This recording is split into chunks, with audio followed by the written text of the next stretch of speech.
Hello.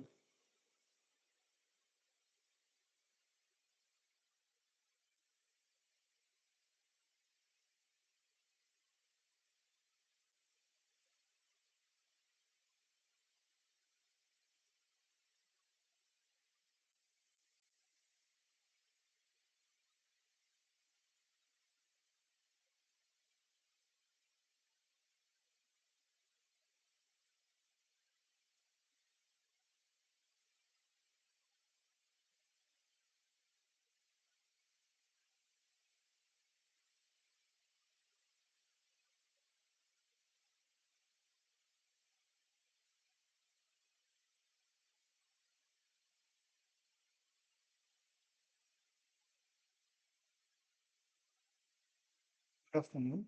I hope I'm audible and also my screen is visible. Mm. Good evening, sir. Good evening. I'm audible, right?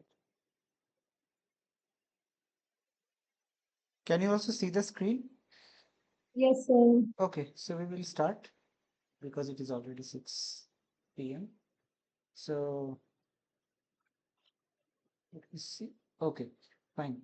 So this week, this is the last week of the our course and specifically the tutorial session. And today we will discuss about some facts on Venus and how to connect that with the current situation of Earth, and also a few words about a few sentences about the policy making or the climate change denial, because there are many people who don't accept the climate change. So we will talk a bit about that also. So so this is the last session. So I think we don't have a lot of stuffs, don't have a lot of materials to cover, but we will try to be interactive, and please feel free to ask any questions from this session or anything before, because it is the last meeting for the tutorial. Okay. Okay. So we will start with the um, example of the Venus. As you know that Venus is the second closest planet to the sun. So the closest planet is the Mercury, and the second closest is the Venus. The third closest is our Earth, and fourth is the Mars. So first we will start about some facts on Venus, and then we will try to study about its atmosphere. You already have that in the lecture, but we will try to kind of repeat it or illustrate the main points. So as it is closer to Sun, it takes 224.7 days, or almost 225 days, to orbit once around the Sun. So, are you aware of Kepler's laws? Kepler's law for planetary motion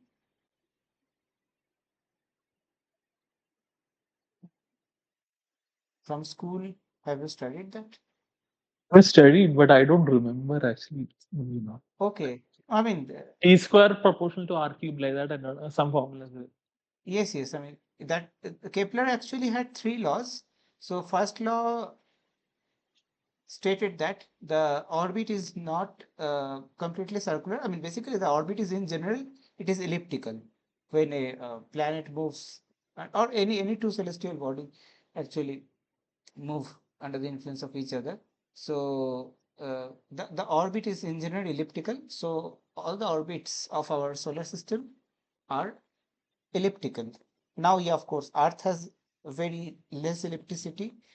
Venus also has very less ellipticity, and also I think Jupiter and these other planets also have quite less amount of electricity. But the first planet, that is Mercury, that has higher electricity. So anyways, so that is not a big deal. But yeah, you are correct. So I was just trying to point that uh, the t square is proportional to r cube. The second law of Kepler actually says that the angular momentum is actually constant. So it derives the condition that the aerial velocity, so the area covered, area swept by each of the planet, or if you take one particular planet, then the area swept per unit time is constant.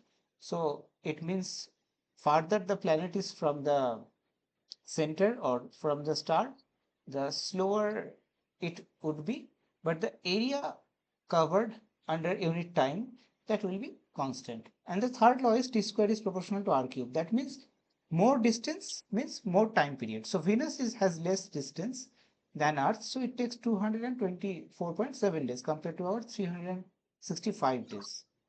But that is just a mentioning. It is not related to your syllabus, but yeah. And it takes 243 days to rotate once about its axis clockwise. So, of course, we have two types of rotation. One is around our own axis, due to which, let's say, the day and night cycles, the diurnal cycles happen. That is the rotation about our own axis. Similarly, Venus also has the rotation about its own axis. It takes a large amount of 243 days. So that is more than the time it spends to complete one rotation around the orbit. So that is an interesting fact. And the rotation is also clockwise. So in our solar system, all the planets rotate anti-clockwise. I think only Uranus rotates clockwise, but yeah, all other planets rotate anti-clockwise about their own axis, but Venus rotates clockwise. So it is opposite. So it is some scientists believe that there was a large collision with some other planet with Venus. That's why it started rotating clockwise. But the rotation is very slow. It is almost like a steel body. But yeah, it takes 243 days. And if you look at the night sky, then you will find that Venus is the second brightest object in the sky, the natural object, of course. So the brightest object is, I mean, the discarding sun, that is, of course, the brightest, but the brightest object in the night sky is the moon. If there is no new moon, that is the brightest object. And after moon, the Venus is the brightest natural object in the night sky. Now, Venus is close, that is true. That is one fact due to which Venus is bright. Another fact is that the albedo of Venus is very high. So it reflects 70 to 80% of the incident solar light. That's why the albedo is also high, and it seems very bright in the sky. And why the albedo is very high, that we will also discuss. That is, the reason is that the cloud fraction is very high. So it is surrounded by thick clouds that increases its albedo. The third fact, I would like to state that it was the first planet to have its motions plotted across the sky, of course, because it was bright. So it was easy to be tracked by the ancient people or by the early astronomers. So as early as the second millennium BC. And it also has waxing and waning phases. So it grows and decays like our moon. It also grows and decays. So due to, of course, the position of the moon with respect to Earth and Sun, same things happen with Venus. And it was first observed by Galileo, and that actually was a proof that both Earth and Venus orbit around the same center, which is the Sun. Otherwise, this could have never happened. Okay. Next point was just Venera 7. So I think in Latin language or Russian language, Venus is called as Venera. So it was the first aircraft to make a soft landing on any other planet. So the planet was Venus, but unfortunately, it could not stay there. It could not remain intact there for long. I think 1 hour or so after that, it was destroyed due to the extreme atmosphere of the Venus. And we have seen transit of Venus when the Venus passes between Earth and the Sun, because it has some scalable amount of its size. It draws some shadow on the Sun when it performs the transit. But the last transit occurred in 2012, and we won't be able to see the next transit probably because the next transit will happen in 2117. That is the year. Okay. And the just last fact here in this page is that it is the most volcanically active planet in the solar system, and the volcanoes cover almost 90% of its surface. It has 16,000 major volcanoes and 1 million minor ones.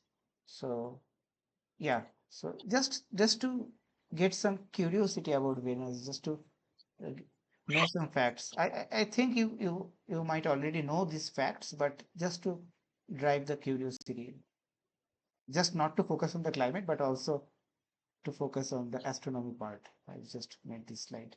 So yeah, anything you want to know about this slide, or I will try to explain, and otherwise we will move to the next slide.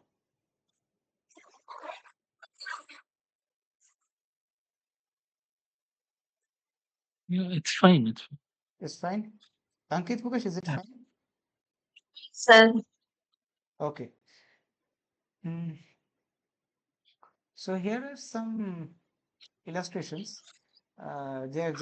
They have just given the distance from the sun. Of course, it is lower, and you can also apply the formula of t square is proportional to r cube to find the time period of the Venus. So uh, here you can just take the value 108. So it is, I think, 108 million kilometers, and Earth is basically, let's try to perform some calculation. I don't know whether it will work or not. Let me search calculator. So actually our Earth has the time period of 365 days. So t square is proportional to r cube. So t is proportional to r to the power 3 by 2. Now we know the distance of the Earth to Sun is 1.5, I think 150 million kilometers. So, and here we can see that the distance is 108. So let's just try. So it should be 108 divided by Mhm. 150, and that will be raised um, to the power 3 by 2, actually 2 by 3, right? T square is proportional to r, sorry, it should be 3 by 2, right? 3 by 2. And if we just multiply it with our 365, let's see what happens. 2 to 2.9, that is 2 to 3. And let's see what is the time period here. 2 to, oh, it is close. So it is 2 to 4.7, and we are getting 2 to 3. So yeah, so Kepler's law is approximately valid here. Okay. And the surface area is, of course, it will be obtained by the radius 4 pi r square formula. And the noticeable thing is that it has a very similar radius of that of Earth. So Earth has a radius of 6,370 kilometers, and it has a radius of 6,052 kilometers. And the orbital period is low, but the period for 1 day, I mean, 1 day on Venus is equal to 243 days on Earth. So that is the difference. And it has a crust mantle core, this structure, and the now we will be focusing on the atmospheric composition. That is the difference. So Venus has very similar gravity uh, as that of Earth, and very similar radius, but the difference is in the atmosphere. So it has 96.5% carbon dioxide and 3.5% nitrogen, whereas in our atmosphere it is only 0.3% carbon dioxide or 0.4% carbon dioxide and 78% nitrogen and 21% oxygen. And in the atmosphere, there are large regime of sulfuric acid. It rains sulfuric acid like in our planet it rains water.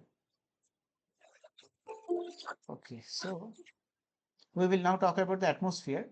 So it has a very dense atmosphere, and the atmospheric pressure is 93 times that of Earth on the surface of Venus. So you can get some estimate that how dense the atmosphere is. And the atmosphere is comprised of 95.5% carbon dioxide and 3.5% nitrogen. And the surface temperature is very high, 467 degrees Celsius, and clouds are made of sulfuric acid.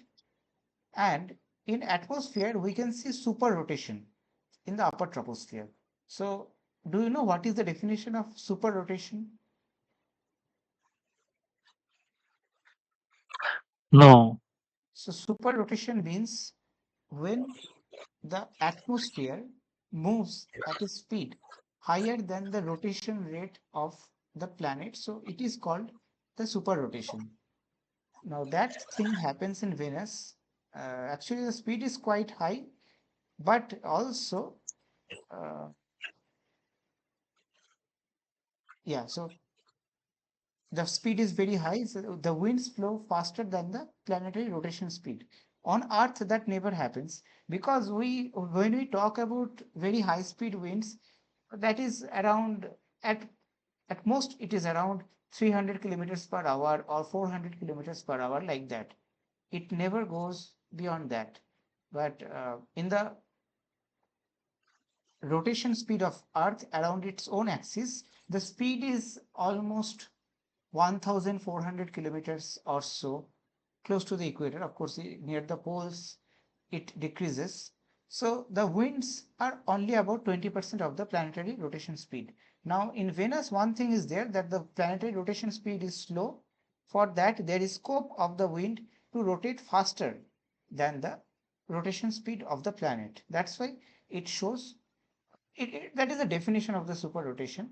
Now, in planets like Jupiter, Saturn, Uranus, you might have heard about violent storms, very fast flowing storms, right? But we must consider that the rotation speeds of those planets are also very high. So for Jupiter and Saturn, they are very high, and the radius of the planet, the radius of the planets, actually the radii of the planets are also very high. So together it produces immense speed at the surface of the planet. That's why the by definition or by natural consequences, the speed of the winds are very high there. Okay, but that uh, cannot happen on Earth, and we also don't have super rotation. Okay, excuse me sir इसी topic को हिंदी में करवा दो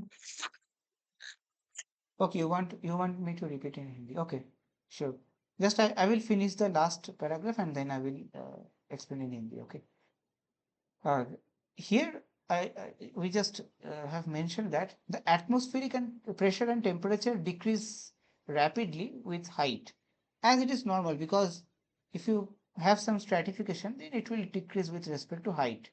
But due to that, the region about 50 to 65 kilometers above the surface has similar condition as that of Earth. So the pressure is also quite low and the temperature is also bearable. So that is the difference about the atmosphere between the surface atmosphere and the atmosphere about 50 to 65 kilometers. Okay. Okay, so I will just explain the same thing in Hindi. Venus, Venus Venus का वातावरण वो बहुत dense है, ज्यादातर प्रतिशत वहां का carbon dioxide है और थोड़ा सा नाइट्रोजन है, 3.5%। जो सरफेस प्रेशर मतलब वायु का दबाव जो भूमि पर है वो 93 बार है, तुलना में धरती का भूमि में दबाव मतलब आप जहाँ खड़े हैं, हम जहाँ खड़े हैं, वहाँ एटमॉस्फेरिक प्रेशर है बस 1 बार और 1000 मिली बार। ठीक। सरफेस टेम्परेचर जो तापमान रहता है भूमि में, वो तापमान काफी ज्यादा है 467 डिग्री सेल्सियस। एंड बादल भी होते हैं वहाँ, पर बादल वहाँ पानी का नहीं होता, सल्फ्यूरिक एसिड का होता है। और जब बरसता है पानी, वो भी सल्फ्यूरिक एसिड का ही बरसात होता है। सुपर रोटेशन, सुपर रोटेशन यानी कि अगर वहाँ जो वातावरण है, वायुमंडल है, उसका किसी भी हिस्सा जो प्लैनेटरी रोटेशन स्पीड, मतलब हम अपने अक्ष के मतलब अपने अक्ष के केंद्रीभूत करके घूम रहे हैं, तो उसके लिए हमारा एक प्लैनेटरी रोटेशन स्पीड है। वो क्या है कि 360 डिग्री इन 24 आवर्स, क्योंकि एक पूरा हम संपूर्ण कर रहे हैं, एक पूरा घूर्णन संपूर्ण कर रहे हैं एक दिन में, तो वो स्पीड हम बोल सकते हैं कि 360 डिग्री इन 24 आवर्स। तो इसके लिए जो गति पैदा होता है, प्लैनेटरी रोटेशन स्पीड उसको हम बोल सकते हैं। वायु का जो प्रवाह उससे ज्यादा अगर हो जाता है किसी तरह, तो उसको हम सुपर रोटेशन बोलते हैं। तो वीनस में ये सुपर रोटेशन दिखा जाता है। इसका एक कारण हो सकता है कि वीनस का खुद का घूमने का जो गति है वो काफी कम है। धरती में क्या है कि ये वायु का जो गति है वो 20% तक जा सकता है with respect to planetary rotation speed, जो है कि लगभग आप मान लीजिए 1500 किलोमीटर के आसपास, जो इक्वेटर जो है उसके करीब। Atmosphere and temperature decreases rapidly with height. तो ये जो वायु का जो दबाव है और जो तापमान है, ये ऊंचाई के साथ बहुत तेजी से घटता है। ये आप थोड़ा थर्मोडायनेमिक्स का इस्तेमाल करने के बाद, या फिर थोड़ा जो बायंसी का बैलेंस के करने के बाद ही आपको पता चल जाएगा, ये आसान सा चीज है। पर इसके कारण क्या होता है कि 50 से 65 किलोमीटर ऊंचाई में जो वायु का दबाव रहता है या जो तापमान रहता है, वो धरती का जो स्थिति है उससे काफी मिलता जुलता है। मतलब उसका वायु का दबाव भी 1 बार के आसपास होगा, और वहाँ का जो तापमान है वो भी आप मान लीजिए 280 से 330-40 के आसपास होगा। मतलब ये जो स्थिति हमारे धरती में पाया जाता है उसके काफी करीब आ जाता है वहाँ का स्थिति, क्योंकि उसको मतलब जो सरफेस में जो स्थिति है, भूमि के आसपास जो स्थिति है, उससे ये काफी घट चुका है, तापमान और दबाव दोनों है। Okay. Actually, Venus actually the winds are higher at the troposphere. Speed is at the troposphere. So the centripetal acceleration will be v square by r, right? So will it be able to balance? Will the gravity be able to balance the centripetal acceleration? You are telling that the atmosphere, uh, yeah, that is true that the centripetal acceleration will be higher, but now you have to consider that what is the highest speed of the, let's say it has the highest speed same as that of Earth. Then if it is higher, then no, I think here you have to do one calculation. That is, you have to consider the escape velocity. Now, if you consider the escape velocity of Venus, it determines how many molecules of the gas will be there, and also, which gases will be there, which gases will escape the planet. That is determined by the escape velocity. And Okay. the general formula is that uh, if the escape velocity is higher than the mean velocity of, or the root mean square velocity of the gases, then the gases will stay. For the same reason, on Earth, hydrogen and helium gases are very less in amount, because the gravity was not strong enough to hold the hydrogen and the Hydrogen. helium gas, because the escape velocity is, our escape velocity is, I don't know, 11 kilometer per second or so, and the root mean square velocity of those gases were higher than that. That's why it escaped. Now, if you look at the composition of Venus, CO2 is there. So CO2 actually has, now you have to consider the molecular mass of the gas. CO2 has higher molecular mass, right? So Yeah. it is difficult for CO2 to escape in any circumstance. compared to other gases. Now, if you ask me what is the probability of the Venus sustaining gases like same of Earth, then I will of course say that Venus has slightly weaker gravity compared to Earth, so it might not hold as much gas as the Earth has, given the same composition. Let's say nitrogen and oxygen, but it holds mostly carbon dioxide. That is the difference, and carbon Okay, dioxide okay. is a heavier gas. So carbon dioxide was formed by volcanic eruptions. You mentioned that there are 1,600 volcanoes. Right. Carbon dioxide was there in the crust of the Venus. It is also present in the crust of the Earth. I mean, not as carbon dioxide, but as carbonate, bicarbonate compounds. Now, what happened is actually Venus is closer to Sun, right, compared to Earth. Then, Yes. due to that reason, initially it got some trigger of the temperature. So initially, due to the natural position, natural distance from the sun, it got some trigger of water. So water become vaporized, and it made the layer of the water vapor at the, let's say, tropopause or whatever it is, troposphere. Okay. Okay. Then water vapor is a very strong greenhouse gas. It is even stronger greenhouse gas than carbon dioxide. So due to that reason, it slowly started trapping the heat. And once the heat reached high value, then the carbonate compounds, in chemical reaction, there is a Arrhenius. huh? Arrhenius equation, right? Yes, Arrhenius equation that is there. But another thing is there is always equilibrium in equation. So if you change some reactions are exothermic, some reactions are endothermic.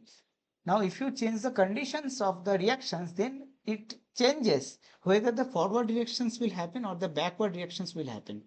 Now, this carbonate ion that has two steps. Let's say you have a lot of carbon dioxide and you have these substances. Then, due to presence of lot of carbon dioxide, it will primarily try to make the carbonate compounds, and it also depends on the temperature. Maybe at lower temperatures the carbonate compounds are formed quite well, but in higher temperature the reverse reactions happen. So the carbonate compounds start breaking and they release the carbon dioxide into the atmosphere. So the same thing happened when the Venus was subjected to higher temperature compared to the normal temperature, and that released more carbon dioxide, and that led to what we call as the runaway greenhouse gas effect. So first Okay. runaway greenhouse gas effect was by water vapor, and due to that the temperature was increased, and due to the increase in temperature the carbonate converted to carbonate, bicarbonates converted to carbon dioxide. That that resulted in the secondary, or I'd say major greenhouse gas effect, and that's why the temperature became so high in Venus. And volcanic eruption, yes. So due to volcanic eruptions, carbon dioxide is released in the atmosphere. That happens on Earth also, but we have a stable cycle, carbonate silicate cycle. I mean, at least in the last, before the last 150 years, we had. So that cycle was there. So due to that, whenever there is a lot of carbon dioxide in the atmosphere, it is dissolved into the ocean water, and it forms the carbonate compounds that is again submerged into the crust layer of the earth, so it goes deeper and then it again comes back like that. So that is the way the carbonate, I think I had a slide on that. Let me try to find it. So that is the cycle that was actually broken in Venus, or I would say the reverse cycle happened a lot in the Venus. That was, yeah. So that is, yeah. I think that will work. So yeah. So So volcanic. initially the albedo will be less, right, for Venus because it will absorb. Yes. Mm. Before the water vapor took place, the albedo was less because it started absorbing the light. Sorry, absorbing the solar radiation. Now, Mm. yeah, so volcanoes emit CO2, but there was no sink of carbon dioxide to make that calcium carbonate carbonate or similar type of compounds in Venus. Rather, the opposite reaction was triggered in Venus due to high temperature. So that was the cause for massive CO2 insertion in the Venus.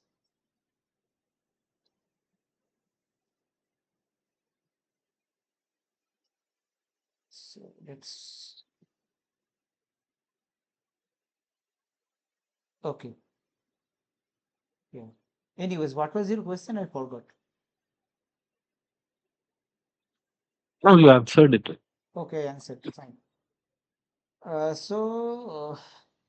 me just check. So from this point, we will just compare Earth and Venus. Okay. No, let me just.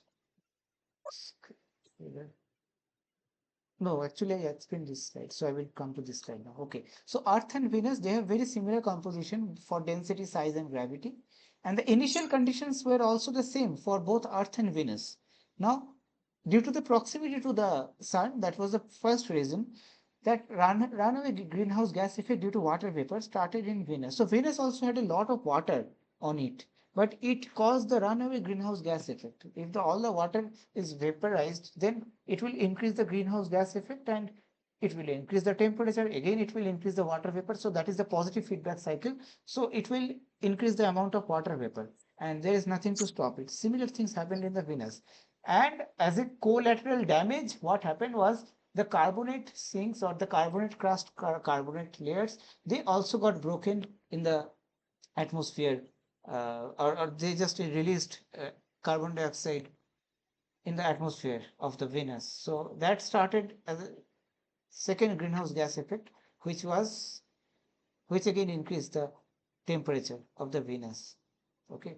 So the water vapor worked as primary greenhouse gas, and after reaching certain temperature, the carbon dioxide started acting, and till date, it is acting as the greenhouse gas. And now it is in equilibrium, but that equilibrium requires the temperature of 300 and what was the temperature? 467 degrees Celsius. That is the equilibrium temperature for Venus today. So it is a complete disaster. And for Earth, we are very lucky that most of the carbon products, they are stored in rocks surfaces and some are actually dissolved in the ocean.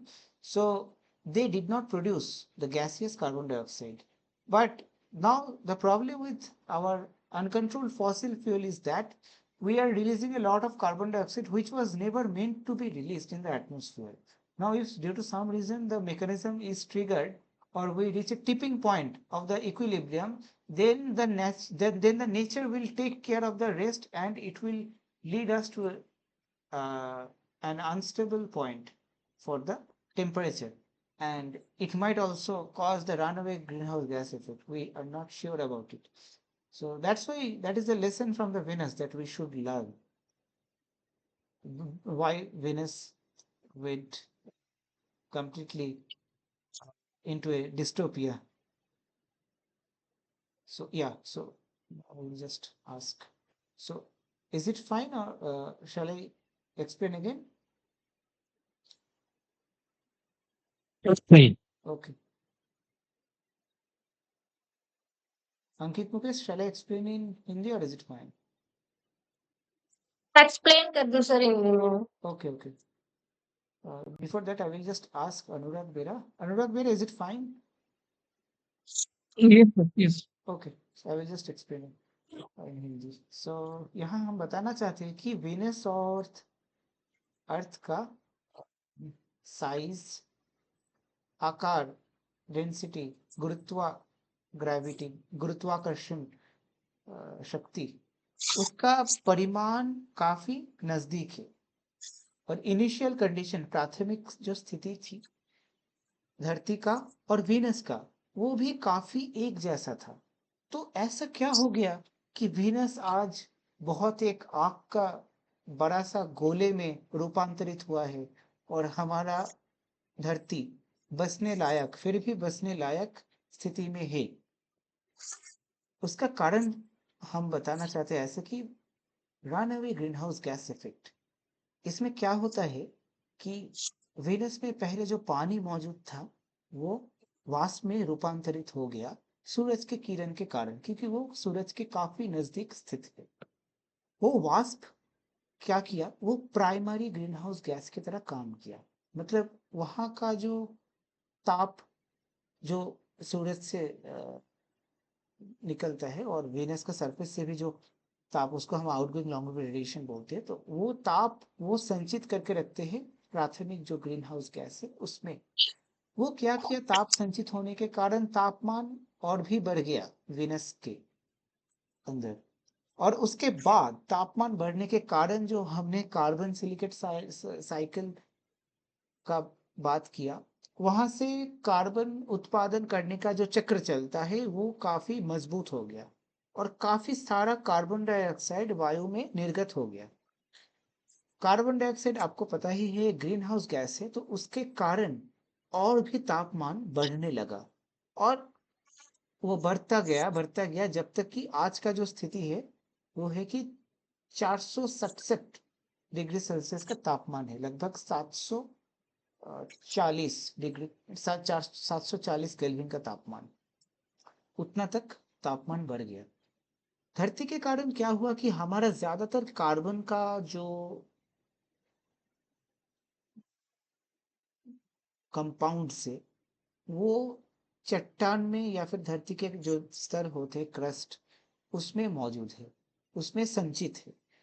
वो बाहर नहीं आया, मतलब gas के रूप में वो कभी बाहर नहीं आया। अगर गैस के रूप में बाहर कभी आ जाता है तब यहाँ तबाही हो जाएगा, तापमान बहुत बढ़ जाएगा। तो यही हमारा शिक्षा है कि वेनस के जैसा हम धरती को कैसे ना बनाएं।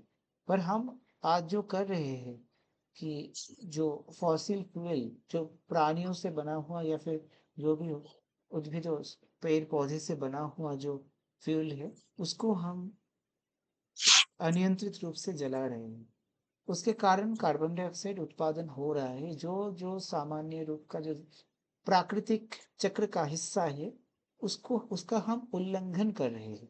उसके कारण पता नहीं है कि हमारा भी ऐसा स्थिति होगा या नहीं। मतलब अभी नजदीक में नहीं होगा पर भविष्य में तो हो ही सकता है।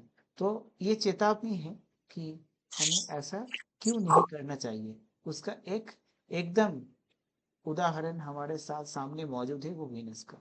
ठीक है, okay, is it Yes, sir. okay? Now we will discuss about the Earth and Venus, about a few facts. First, just these are just astronomical facts, okay? So nothing much about the climate change. So the axis is almost vertical in Venus. It has only 2.64 degrees of tilt. So the season change, if there uh, were seasons, then the season change effect will be very low in Venus. For Earth, the season change is noticeable, or at least significant, because it has 23.4 degrees of tilt. And Earth takes 23 hours 56 minutes to complete one rotation around its own axis, whereas Venus takes 243 days for rotating the whole orbit. Earth takes 365 days, whereas Venus takes 224.7 days. Okay, there's nothing much. Okay, now we'll just um, study a bit about the atmosphere of Venus. So it has a few layers like troposphere, stratosphere, mesosphere. Also, it has exosphere above that. So you can see a sharp decline in temperature from the um, troposphere, lower troposphere. And as we have seen that above 50 to 65 kilometers, the temperature is reasonable. So it has temperatures around 200 to 300 Kelvin, which is actually habitable for the different organisms. At this high temperature, there is almost zero chance of any organism to thrive. But here in this region, there is a chance. But this is also covered in sulfuric acid clouds. So that is a unique feature of Venus, that it has the clouds of sulfuric acid. So when it rains sulfuric acid in Venus.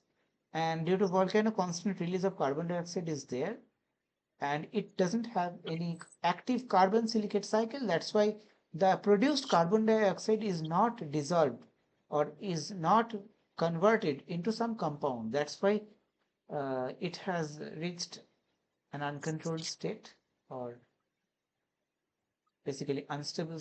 It was unstable, and the stable state is only the 467 degrees Celsius for the time. And after stratosphere, the temperature is manageable, but it is unbearable at the surface.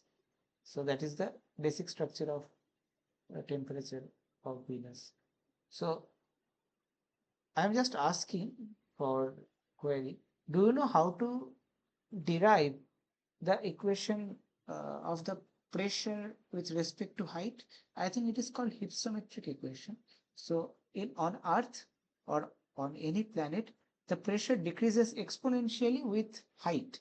So do you know how to derive that?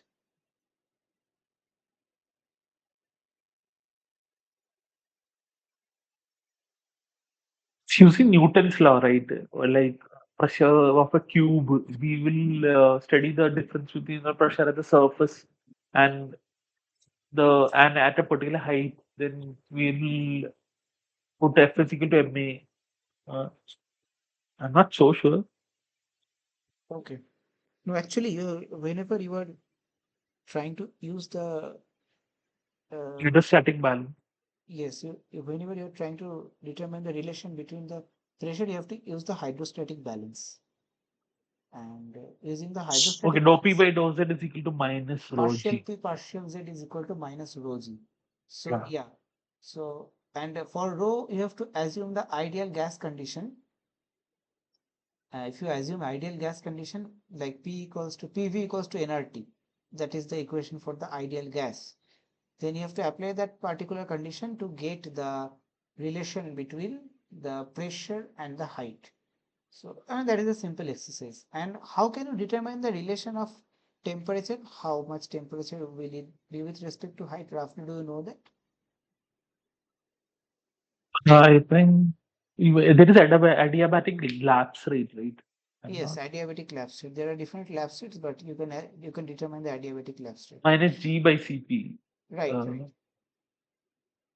So what is the basis for that? What is the basic law that we will use for determining that? First law of thermodynamics, Okay. along with Yes, first law of i- thermodynamics. Along with that, you might have to use the ideal gas law. ideal gas condition. Fine. So yeah, it is possible to model the values if you have some data. Okay. But for it becomes difficult when we have non-adiabatic cases. For example, condensation or the latent heat sensible heat flux, those type of things. Okay. Anyways, so here we will discuss about the high temperature, the reason for the high temperature on Venus. Now, though we have actually discussed in between, we will just try to revise it once. So the temperature at the surface is 467 degrees Celsius or 740 Kelvin. It is mainly due to large amount of carbon dioxide, which has the greenhouse gas effect to increase the temperature. Now it has reached a steady state, but at initial times when the temperature was low, it helped the temperature to reach a high value. And actually, in the lectures by professor, you will see that it had two type of equilibrium. One is the radiative equilibrium, another was the chemical equilibrium. And both the equilibrium, both the curves met at a particular point, and that point was the temperature corresponding to this value. I mean, it might be little different from that, but the concept is that the same. So it experienced the runaway greenhouse gas effect. Runaway greenhouse gas effect means basically whenever there is positive feedback, we can call it as runaway effect. So we cannot stop that. And for greenhouse, because it was increasing the temperature rapidly, we called it runaway greenhouse gas effect. Now, somehow, if we can revert the condition of that, we can also call it the runaway anti-greenhouse gas effect. Let's say due to some reason the carbon dioxide started decreasing in Venus. For that, the temperature will rapidly drop instead of the runaway greenhouse gas effect that took place on Venus. Anyways, so initial condition for carbon dioxide in both Earth and Venus was the same.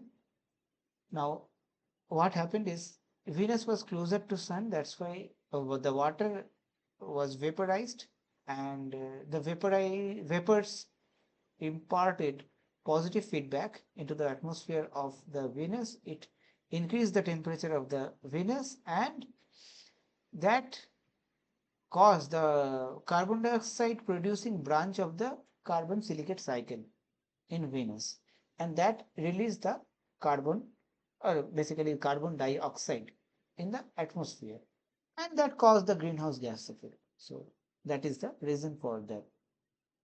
So we were lucky because we had a decent amount of distance from the sun. That's why the water on Earth was not completely vaporized, though we have experienced a lot of hothouse events where the average temperatures were quite high. On the equator, I think the average temperatures were around 40 degrees Celsius at certain times in the history of the Earth. So yeah, just here, high temperature, the rocks release the stored carbon as carbon dioxide and they run away greenhouse gas effect. So there are two types of greenhouse gas effect. One is dry, another is wet. When there was the water vapor present, it was the wet greenhouse gas effect, runaway greenhouse gas effect, and while it became dry, or the greenhouse gas effect was mostly carried out by the carbon dioxide, we called it as dry runaway greenhouse gas effect. Okay. So yeah. So any questions on this?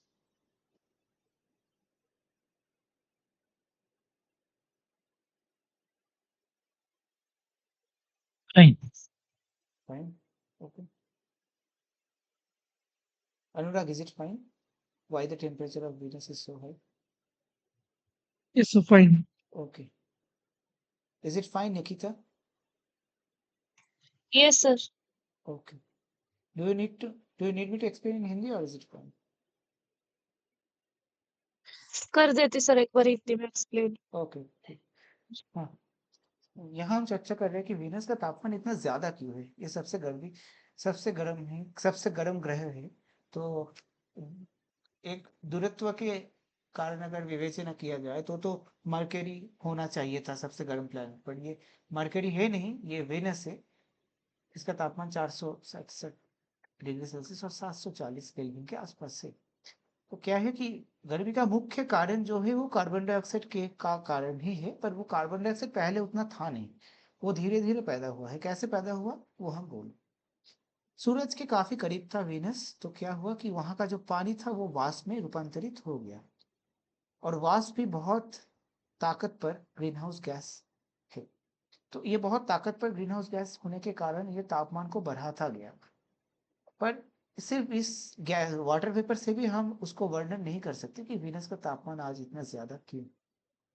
जब जब तापमान बढ़ता गया तो वहां के जो चट्टान थे, जो शिला थे, वहां से जो संचित हुए कार्बन, वो कार्बन डाइऑक्साइड के रूप में नहीं थे पर कार्बोनेट आयंस के रूप में थे. तो वहां के कार्बोनेट आयंस विश्लेषित होकर कार्बन डाइऑक्साइड का उत्पादन किया. वो उत्पादित कार्बन डाइऑक्साइड वायु में या वातावरण में मुक्त होके जमता रहा, वो संचित होता रहा.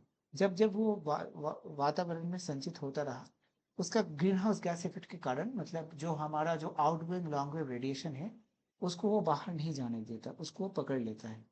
तो उससे तापमान बढ़ जाता है. तो उसके बाद वो carbon dioxide green house gas effect में हिस्सा ले लिया, और बहुत सारे कार्बन डाइऑक्साइड मौजूद थे. आज आप देख सकते हैं विनस के 95.5% और 96.5%, 96% ही कार्बन डाइऑक्साइड है. तो उतना कार्बन डाइऑक्साइड मौजूद थे वीनस में.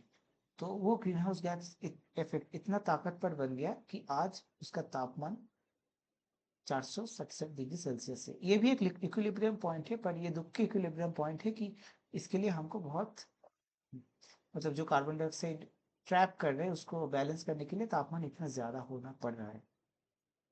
और यहाँ से हमारा शिक्षा यही है कि धरती में भी कार्बन डाइऑक्साइड कार्बोनेट आयन या फिर जो भी हो, प्लांट कार्बोनेट, एनिमल का कार्बोनेट, जो भी हो, उसके तरह उसके रूप में मौजूद है। तो अगर हम बहुत ज़्यादा इसका इस्तेमाल करेंगे फॉसिल फ्यूल्स का, तो ये कार्बन डाइऑक्साइड भी कभी हमारे लिए भारी पड़ सकता है। ये हमारा भी तापमान बढ़ा सकता है और हमें पता नहीं कि ये कब नियंत्रण के बाहर चला जाएगा। नियंत्रण के बाहर चला जाएगा मतलब जो जिसको हम आख्यायित कर रहे हैं run away green house gas effect के नाम पे, तो वो कब शुरू हो जाएगा? अगर वो एक बार शुरू हो गया, क्योंकि वो पूरा प्राकृतिक है, उसको रोकना एक तरीके से एक तरफ से तो नामुमकिन ही हो। तो यही शिक्षा है वीनस की। ठीक है, okay sir. Okay. The next, this slide is just explaining the albedo. So in your assignments, you might have faced a few questions like, see, Venus has a very high albedo, so it reflects most of the sunlight. Then why the temperature of Venus is so high? See, Earth has lower albedo compared to Venus. Moon has even lower albedo, but the temperature is not that high. So what is the reason the temperature is high? So that is a very basic question, because it has nothing to do with the albedo. The greenhouse gas effect is the effect due to which the surface temperature is increased compared to the top of the atmosphere temperature.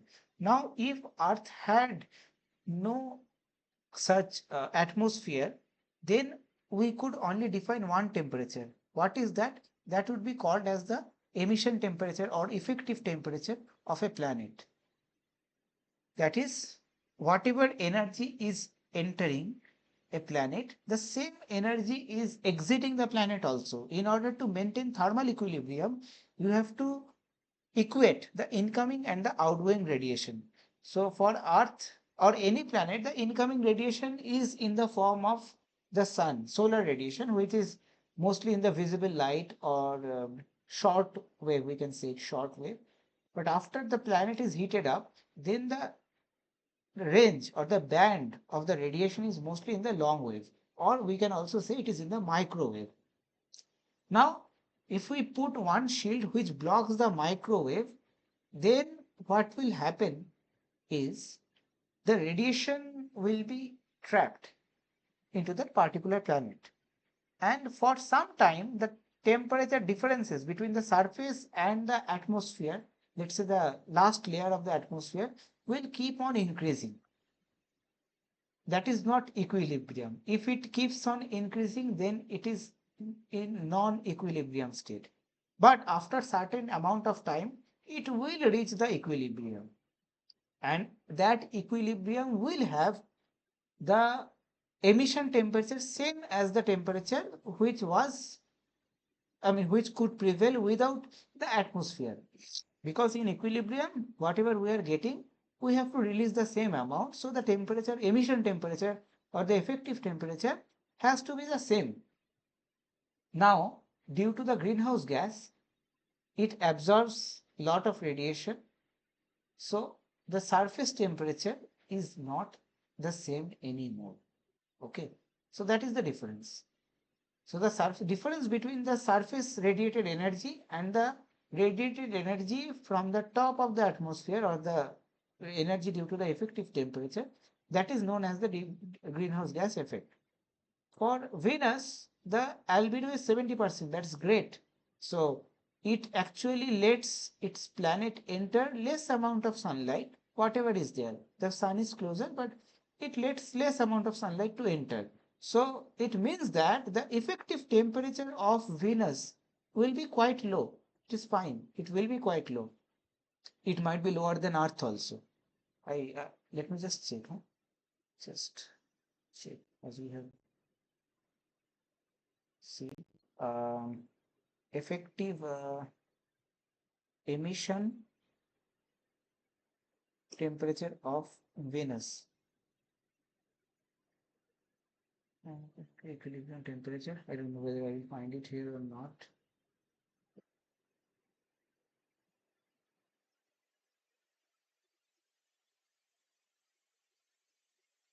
Just Google.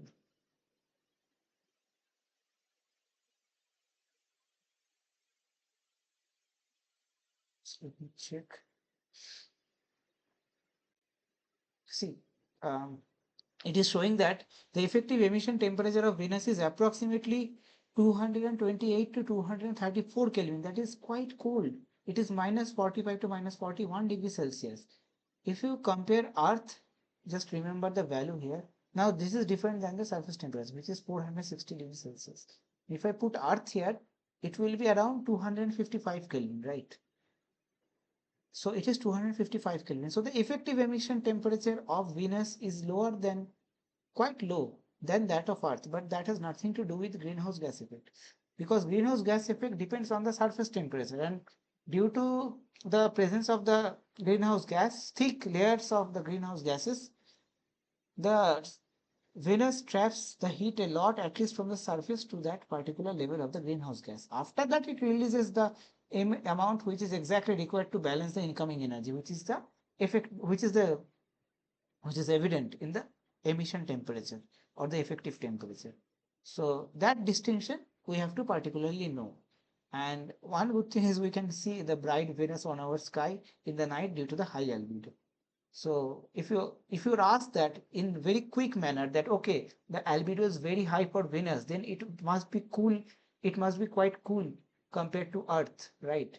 And also you can tell that considering the amount of energy that is entering into the Venus is also quite less, so it should be cooler than Earth. Then you should give the argument that oh, that is, you are true in the sense that the emission temperature is lower than that of Earth, but internally what is happening, it is not completely determined without knowing the composition of the planet. Okay.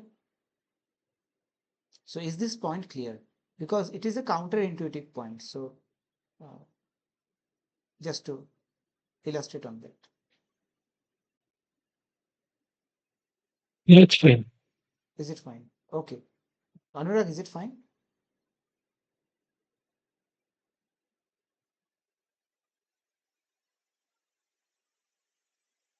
Okay. This point was little important. So Nikita, is it fine? Did you understand the logic? Yes, sir. Okay. एक बार करवा देते हैं दोबारा से. Yeah, okay. I will just tell in Hindi. So actually the problem is I don't know the term for the effective temperature, but I was just telling that effective temperature for effective temperature in Hindi. तो albedo का जो परिमाण है वो अर्थ में है 20%, 20 या 0.29, Venus में काफी ज्यादा है 0.7, और जो चांद में है वो 0.12 या 12%, यहाँ थोड़ा टाइपो हो गया, 29% हो गया। एनीवेज, सो क्या है कि आपको अगर पूछ सकते हैं कोई कि एल्बिडो तो बहुत ज्यादा है वीनस का, तो यहाँ से तो ज्यादातर रोशनी यहाँ से प्रतिफलित हो जाता है, तो वीनस का तापमान इतना ज्यादा क्यों होता है, ये तो हमें समझ में नहीं आ रहा। तो आपको ये बोलना पड़ेगा कि वीनस में हालांकि एल्बिडो ज्यादा है, इसका मतलब ये है कि आपका जो इफेक्टिव टेम्परेचर और जो जितना परिमाण क्षमता वहां से विकिरित होगी या वहां से निकलेगी, तो उसका वैल्यू, उसका मान कम होगा, सही बात है। पर उसके लिए हमारे सरफेस में क्या हो रहा है उससे कोई लेना देना है नहीं। सरफेस में क्या हो रहा है उसके उसको पता करने के लिए हमको उसका इंटरनल स्ट्रक्चर क्या है, उसमें ग्रीन हाउस गैस कितना है, उतना कितना मोटा है, कितना थिकनेस है, वो हमको जानना पड़ेगा। वीनस में ग्रीन हाउस गैस बहुत थिक है, उसका लेयर बहुत मोटा सा है, तो जो तापमान एकदम ऊपर स्तर से निर्गत होता है, जो हाई एल्बिडो के कारण इफेक्टिव टेम्परेचर वो कम होने के कारण भी वो कम है, पर उसके कारण उससे सरफेस टेम्परेचर कम हो गया ये हम बता नहीं सकते। तो सरफेस का जो टेम्परेचर है वो ज्यादा ग्रीन हाउस गैस के कारण काफी ज्यादा है, वहाँ का विकिरित जो ताप रहता है वो ज्यादा संचित करके रखता है अपने सरफेस से एटमोसफेयर के बीच में, मतलब एटमोसफेयर के अंदर। तो इसके कारण वहाँ का सरफेस का टेम्परेचर बहुत ज्यादा है। हाँ, एकदम एटमॉस्फेयर के वायुमंडल के एकदम आखिरी स्तर से जो तापमान हमको पा सकते हैं हम इफेक्टिव टेम्परेचर, वो काफ़ी कम है, पर उसके अंदर वो बहुत सारा ताप संचित करके रखता है। तो इसके लिए आ, आ, ये ज़्यादा अल्बिडो का मतलब ये नहीं है कि आपका सरफेस टेम्परेचर भी कम होगा। हाँ, मतलब कम होने का संभावना है, पर यह पूरा निर्भर करता है कि आपका अभ्यंतरीण गठन कैसा होगा। तो अर्थ में भी देख लीजिए कि आज का इफेक्टिव टेम्परेचर है 255 केल्विन, पर हम जहाँ बैठे हैं वहाँ मुझे पता नहीं कितना होगा, 300 केल्विन या 295 केल्विन के आसपास। तो ये जो अंतर है, हम ग्रीन हाउस गैस से उतना प्रभावित हुए नहीं है, धीरे धीरे हो रहे हैं, पर उसके लिए हमारा ज़्यादा अंतर है नहीं। वीनस के लिए वो बहुत ज़्यादा अंतर पैदा करता है। और मून में सबसे बड़ी चीज़ है कि मून में वातावरण है ही नहीं, तो जो तापमान इफेक्टिव टेम्परेचर है वही तापमान, उसका कोई ग्रीन हाउस गैस इफेक्ट है ही नहीं। तो सरफेस का जो टेम्परेचर है और इफेक्टिव टेम्परेचर जो है लगभग सेम है। Okay. Yes, sir. Okay, so now we will discuss about the runaway greenhouse gas effect in Venus. So what happened in Venus? We have discussed that actually. So the initial trigger was from the water vapor. वाष्प जो है पानी वाष्प में रूपांतरित हो गया सूरज के कारण. That started the initial trigger. Due to that, greenhouse hits the surface. वो जो वाष्प है वो वायुमंडल में संचित हो गया, तो उसके कारण ग्रीन हाउस गैस पैदा, मतलब ग्रीन हाउस गैस इफेक्ट शुरू हो गया, वो तापमान को बढ़ाते गया. So the water vapor increased the amount of heat trapped in the atmosphere, so that eventually increased the surface temperature of the Venus, and it is a positive feedback. So as you increase the amount of water vapor, the temperature increases. As you increase the temperature, the amount of water vapor which is basically which has been converted from water to vapor is also increased. So both are positive. That means it is a positive feedback, or both are having the same directions. The same direction, for that you have the positive feedback. तो एक के बढ़ने के कारण अगर दूसरा भी बढ़े तो क्या होता है कि दोनों एक साथ बढ़ना शुरू करते हैं, जिसको हम पॉजिटिव फीडबैक बोलते हैं. एक बहुत छोटा सा मैं उदाहरण देता हूँ. आप अगर अगर हम खाते हैं, कोई भी खाना खाते हैं, तो खाने के बाद हमारा भूख घट जाता है, इसके लिए ज्यादा खाने के बाद हम कम खाना शुरू करते हैं. So it is negative feedback. अगर ऐसा होता कि खाने के कारण हमारा भूख बढ़ जाता था, तो उसको हम पॉजिटिव फीडबैक बोलते थे. मतलब जितना खाएंगे उतना भूख बढ़ेगा. तो क्या होता कि हमारा खाना कभी खत्म ही नहीं होता, और पूरा खाना मतलब कुछ भी खा लेते. तो that is an example of positive feedback. Anyways, and the secondary effect was the higher temperature activated the carbon dioxide from the rocks, because there are both way reactions. One is forward, another is backward. Let's say the forward reaction is making carbonate ions from carbon dioxide, and the backward reaction is making carbon dioxide from the carbonate ions or the carbonate compounds. So the backward reaction was somehow activated due to the, that is related to the chemistry or the thermodynamic condition of those reactions. We're not dealing with that, but that increased the rate of, yeah, of course, professor gave the argument of the Arrhenius equation. So the reactivity increases when you increase the temperature. So the reaction started performing more violently due to the increase in the temperature. Anyways, so that released the carbon dioxide, and carbon dioxide, we know, is a strong greenhouse gas that again increased the temperature further, and that was unstoppable till a point was reached when the temperature, equilibrium temperature, met the value of 467 degree Celsius और सो. ठीक.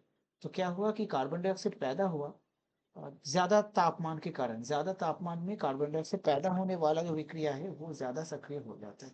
उसके कारण carbon dioxide वातावरण में मुक्त हो गया. उसके कारण ग्रीन हाउस गैस इफेक्ट जो है प्रभाव था और भी बढ़ गया.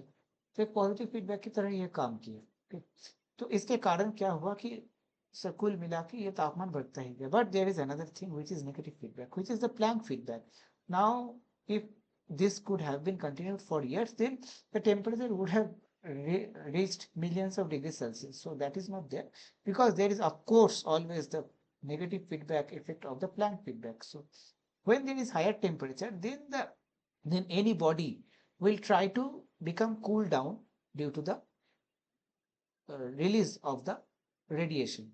So more temperature means sigma T to the power 4. That amount of radiation is also trying to cool the particular body.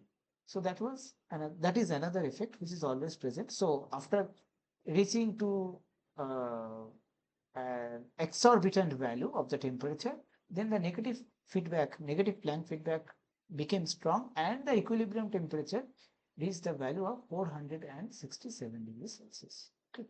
So that is the story of the disaster of the Venus. Is it clear?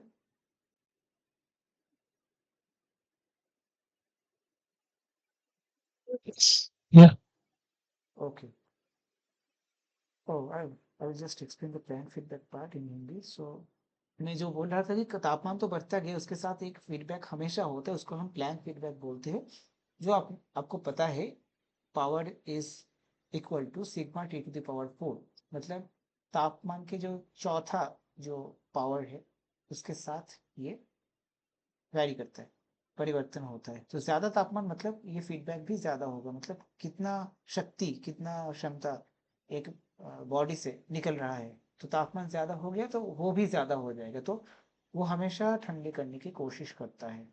तो इसके कारण एक तापमान पहुंचा जो हम बोल रहे हैं कि 467 डिग्री सेल्सियस, वो एक इक्विलिब्रियम टेम्परेचर, पर बहुत बुरी तरीके से इक्विलिब्रियम, क्योंकि वो काफी ज्यादा तापमान है। ग्रीन हाउस गैस ने जितना तबाही करना था वो कर दिया वेनस में।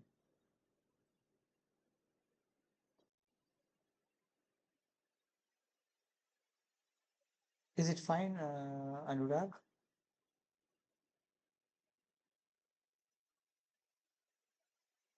Is it fine Jyotika Rabha?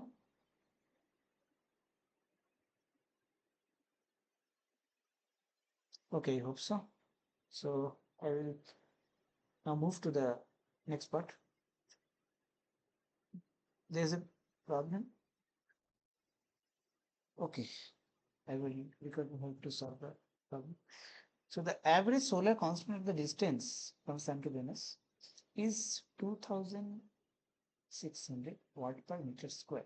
Considering the distance from the Sun and the Venus, this is the solar constant of Venus. Okay. Now assume that the albedo of Venus is very high, that is 0.80. Using that, calculate its effective temperature. Though we saw the effective temperature a few minutes back in the internet, we will try to solve that. And if Venus were a perfect black body with no albedo, I mean actually no atmosphere, what would the surface temperature of it be?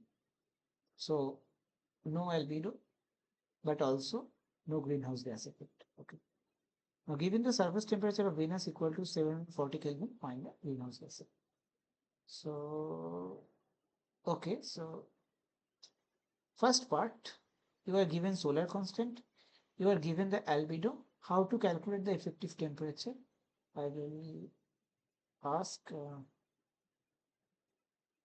Nikita, can you tell us, if you are given the solar constant, from there what formula you can use to find the effective temperature? Also, you are given the albedo.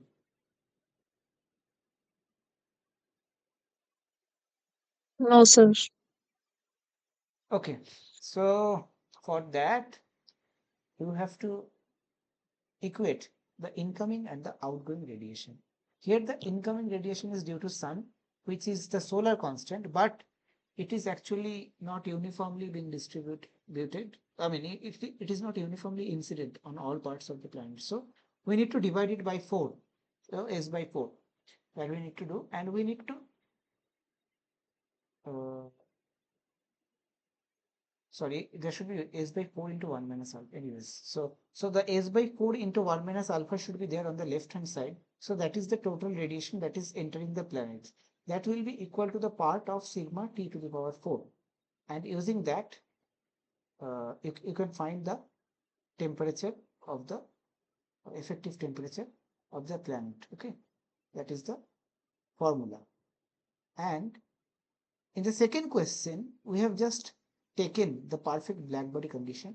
So in the perfect black body condition, we have assumed that the value of the alpha is equal to 0, but also no greenhouse gas effect is there. So simply we can take S by 4 is equal to sigma T to the power 4, and using that you can find the effective temperature if there was no atmosphere. So it is 327.2 Kelvin. So it is of course high temperature. I think it is close to 327 is 327 minus 273 in degrees Celsius. So it is 54 degrees Celsius, around 54.2 degrees Celsius.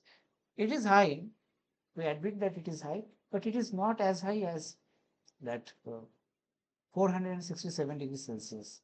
So the atmosphere mainly did the job of increasing the temperature. Okay. Now emission for the from the surface and the effective temperature. If we find the differences between the emission from the surface, which is sigma T to the power 4, and the effective temperature, which is sigma times the effective temperature, effective radiation, sigma the effective temperature to the power 4. If we find the differences between these two, that will denote the greenhouse gas effect. So using that, we have calculated the greenhouse gas effect of the planet Venus, 16,482 watts per meter square in this case.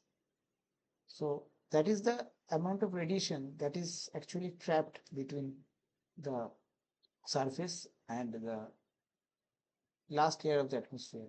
That is causing the increase in the temperature, vast amount of energy. Yeah, I mean, actually there is some mistake in the values, but I will correct that. But the concept is the same. Okay, so we need to equate the incoming and the outgoing radiation, and from there you will be able to find the temperature of that particular planet. Okay.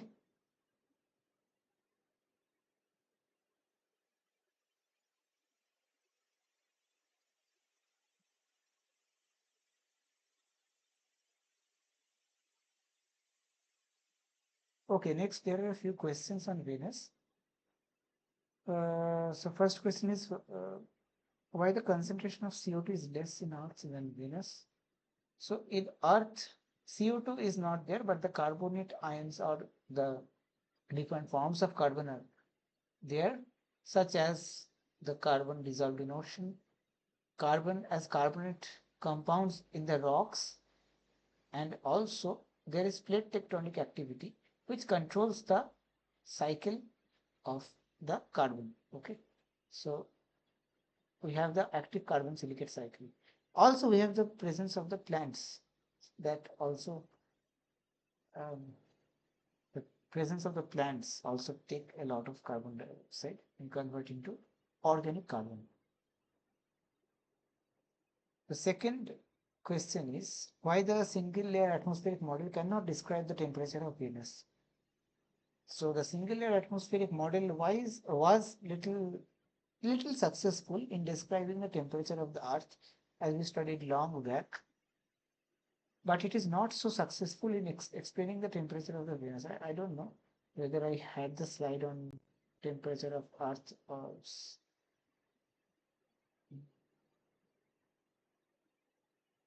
let me see.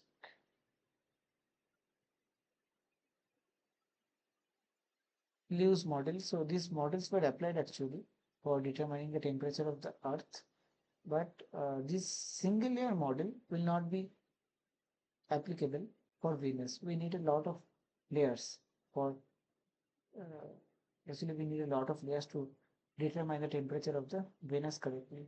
Okay.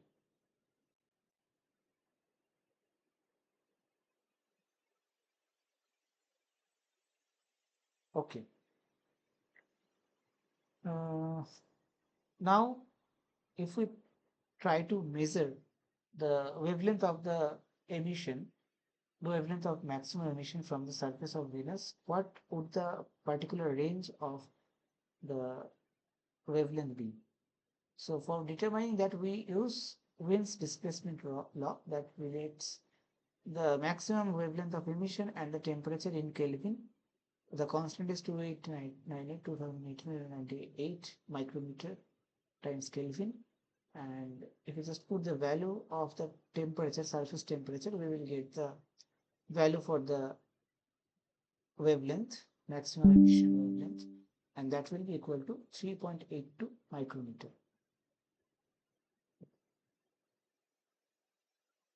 And the next problem is about the runaway greenhouse effect. So what happens when the runaway greenhouse effect takes place?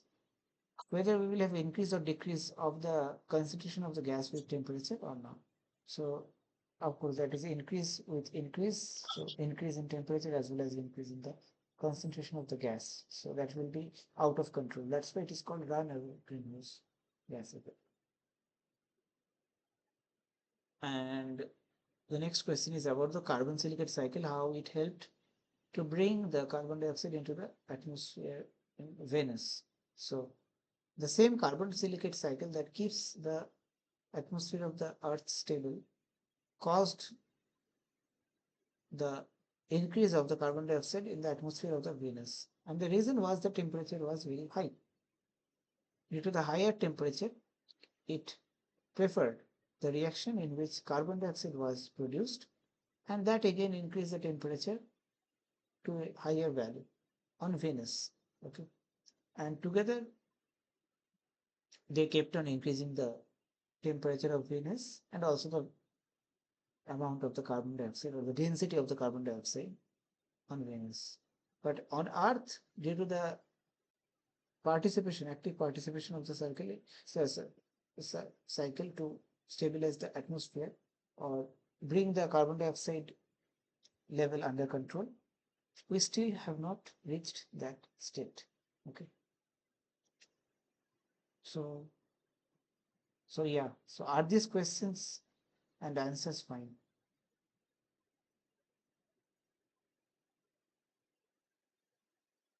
Yes. Okay.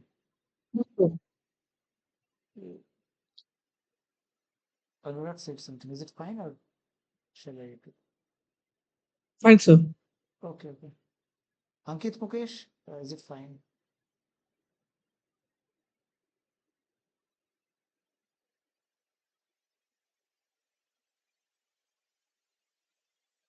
Actually, the answers are also given, so you can just verify whether these are matching with your logic or not. Okay. Okay. Next slide is little, let's say, not bound to the syllabus.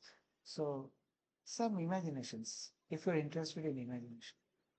So until 700 million years ago, Venus was a warm and wet planet, and 80% of the ocean was there covering the surface. So can we try something to make Venus habitable? So these are just for fun and these are not practical, but we can always hope for some strategies which can make the Venus habitable. It is also known as terraforming a planet. So there are terraformation of Mars, the plans are there. Terraformation of Venus is also there. You can read that particular article here. And how can we transform Venus? So some ideas are brought here. So I would like to ask you if you have any idea how to transform Venus into livable planet, habitable planet. Here are some ideas given, of course, but can you share something if you want?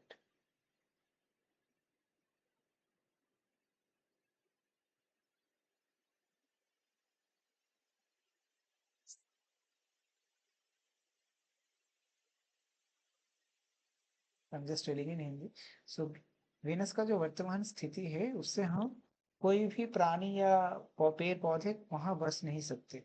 तो हम ऐसे क्या कर सकते हैं कल्पना में कि Venus को हम एक रहने की जगह में रूपांतरित कर सकते. इसको टेराफॉर्मेशन बोलते हैं. Terraforming.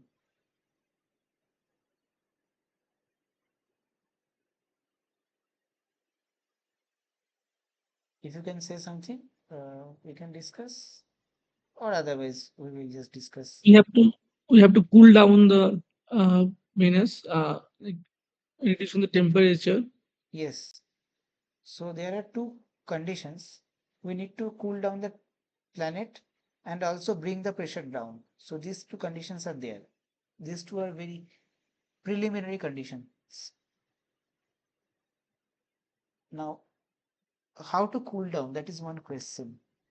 And after we cool down, or if we can insert some bacteria which can bear with extreme pressure and the extreme temperature, then it can convert the atmospheric carbon dioxide to oxygen or something else.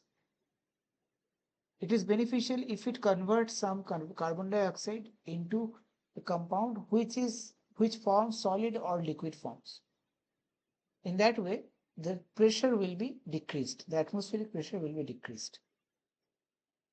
Now, there was a proposal by Paul Burke in 1991, that is, insert hydrogen into the Venus. What it will do is it will create graphite and water.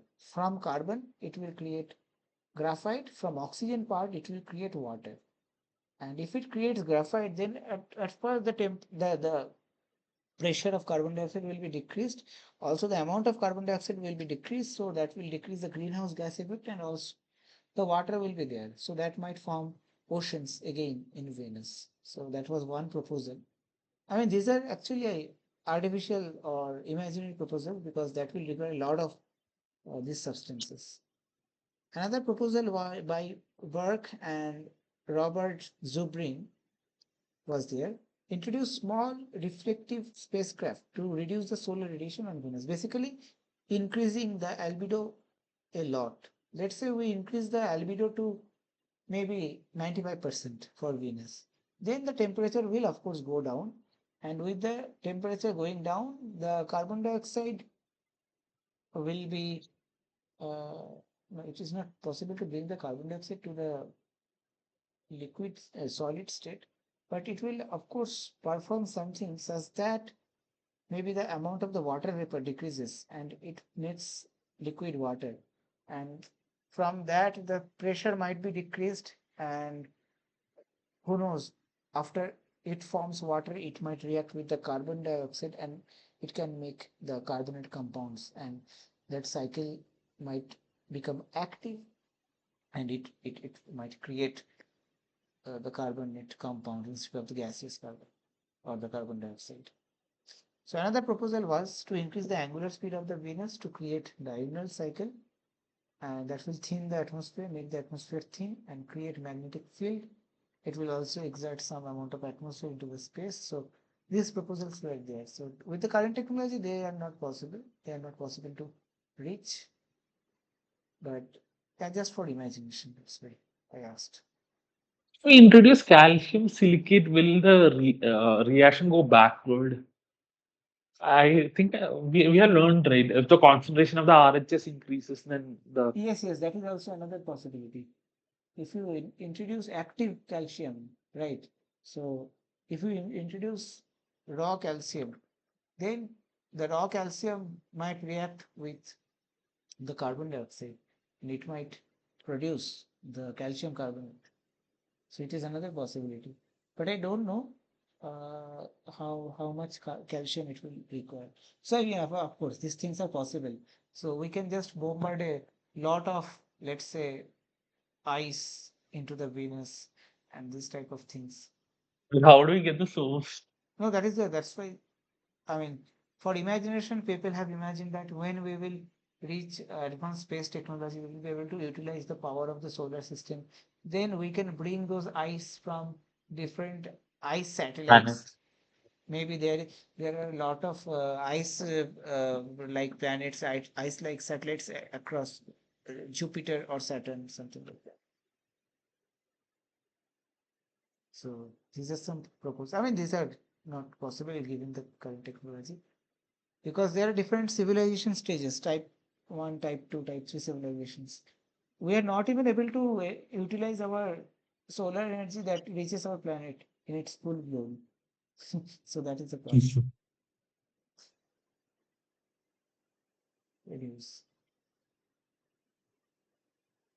Okay, so now due to the denial of the climate change section, because there were some questions on the denial of the climate change, but we cannot exactly cover those questions, so we will just discuss about a few facts.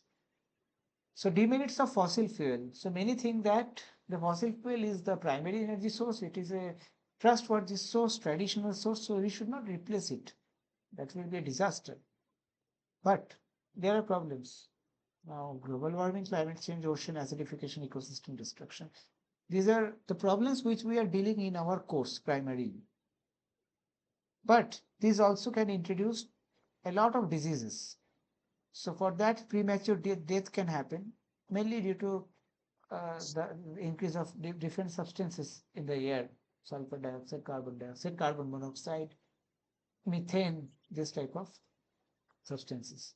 Respiratory illness might be there because in general, these energies are not clean energy or green energy.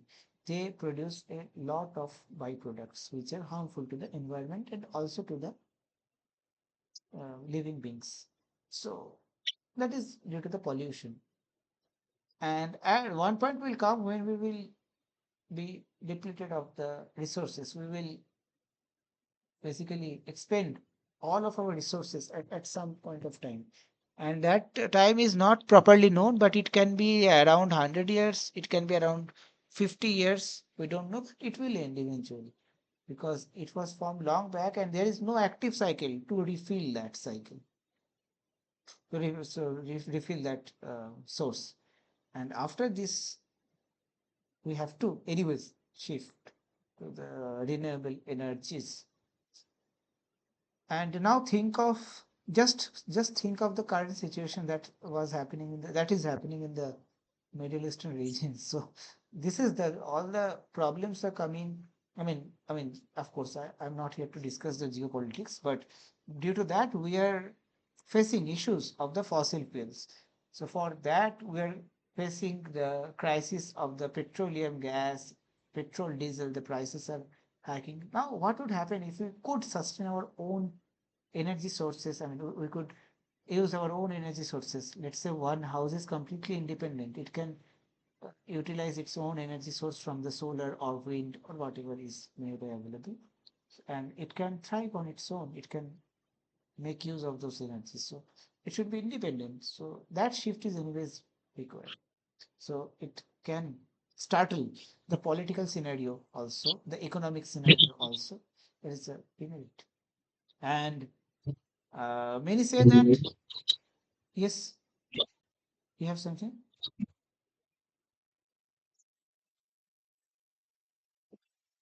Any question? Okay, so uh, the recovery from the climate change related risks that will be highly cost. Uh, that will be very high in cost. So shifting is easier compared to the recovering from the damage. Okay, so if we talk about the amount of the economic status or amount of the money required, the costs, then also it is not a good logic because shifting towards renewable energy is far cheap compared to managing or repairing the damaged situation due to the climate change. So there are some logics about the climate change denial. So I will ask you those logics and you will support it. You can support it or you can oppose it. Depends on your understanding of the course with logic. So the first question is, or the first statement is, this is from the situation of the climate change deniers.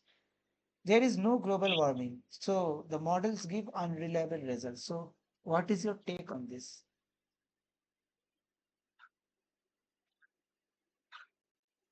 In the long term, I think models give reliable results. Only when we have to like predict within 10 year, 1 year and all.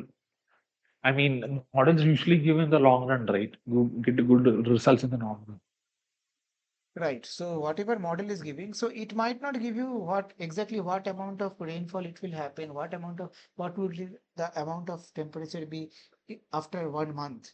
But for the long term case, it will give reliable results because there are a lot of averaging processes, and we basically try to find the trend. And so far, using the models, including and excluding human interventions, anthropogenic events, we have successfully derived the temperatures, right? So it is not a good way to say that models are unreliable in the long run.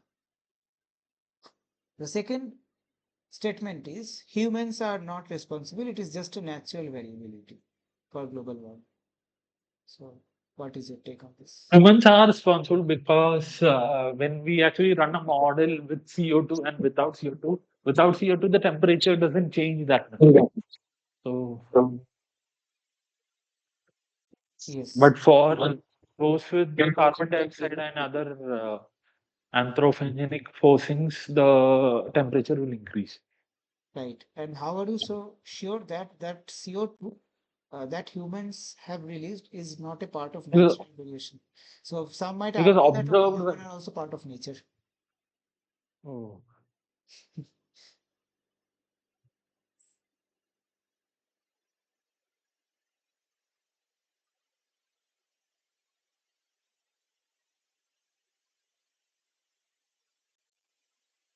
Anyways, so looking at the past trends, past change of carbon dioxide and temperature with respect to the present change, even if you say that humans are a part of nature, then we would say that it is a destructive part of nature. So whatever we are doing is not correct. So that will eventually lead us to a dystopia. Okay. Now the third logic is warmer. No, you had some points. Okay. So the third logic is this. A warmer climate is beneficial.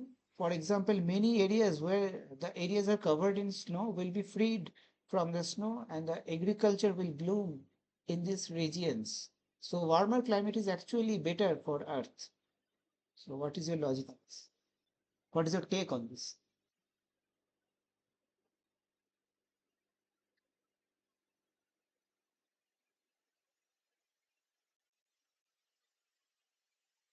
Now we'll ask, let's say I will ask Nikita. So what do you think? Warmer climate is better or it is worse for human or for the nature? Sir फायदेमंद हो भी सकती है नहीं भी इसके लिए तो So you are not sure whether global warming is good or bad, is it? नहीं सर ग्लोबल वार्मिंग से तो नुकसान ही होगा क्यों होगा? सर टेम्परेचर ज्यादा होगा इससे ओके, तो बहुत लोग ऐसे बोलते हैं और कि बहुत जगह बर्फ है, वो बर्फ मुक्त हो जाएंगे बर्फ से, तो हमारा जो कृषि है वो जो किसानों के लिए काफी फायदेमंद होगा, तो वो कुछ बोल।